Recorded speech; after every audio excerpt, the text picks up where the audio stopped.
अरविंद केजरीवाल यांच्या आम आदमी पक्षामध्ये फूट पडलेली आहे आणि राज्यसभेचे 10पैकी 7 खासदार जे आहेत त्यांनी भारतीय जनता पार्टीमध्ये प्रवेश केलेला आहे सरळ.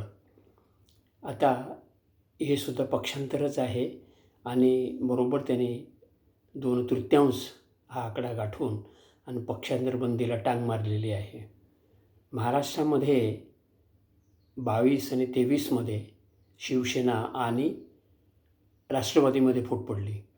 त्यावेळेला मूळ पक्षांनी विधानसभा अध्यक्षांच्याकडे फुटीरांना अपात्र करा म्हणून पत्र दिले, पत्रव्यवहार केला.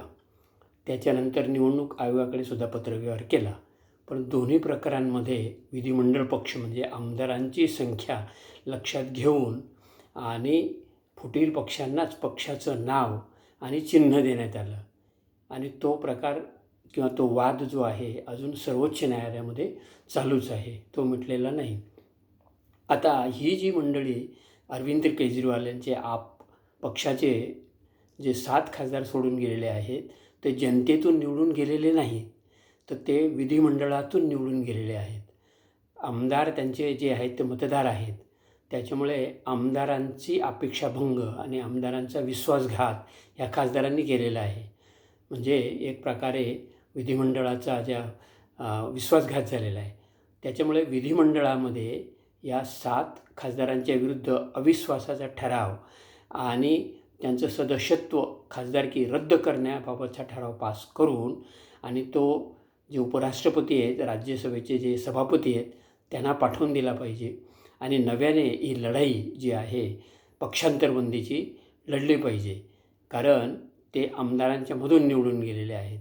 आमदारांना तो अधिकार आहे. विधिमंडळाचाच विश्वासघात झालेला आहे. तर आता नव्याने पुन्हा ही लढाई लढली पाहिजे असं मला वाटतं आणि सर्वोच्च न्यायालयामध्ये सुद्धा ते जातीलच, ते गेलंच पाहिजे. कारण राजकीय जे काही आमदार खासदार मंडळी आहेत यांनी नीतिमत्ता पार खुंटीला टांगलेली आहे आणि फक्त स्वतःचा स्वार्थ बघतायत ते. त्याच्यामुळे पक्षांतरबंदी कायदा जो आहे त्याची कडक अंमलबजावणी झाली पाहिजे. मित्रांनो, मला जे सुचलं वाटलं पटलं ते मांडलेलं आहे. Doctor HM. खैरनार चिंतन आणि मंथन यूट्यूब चॅनलला लाईक शेअर सबस्क्राईब करा, पुढे पाठवून द्या. जय हिंद, जय महाराष्ट्र.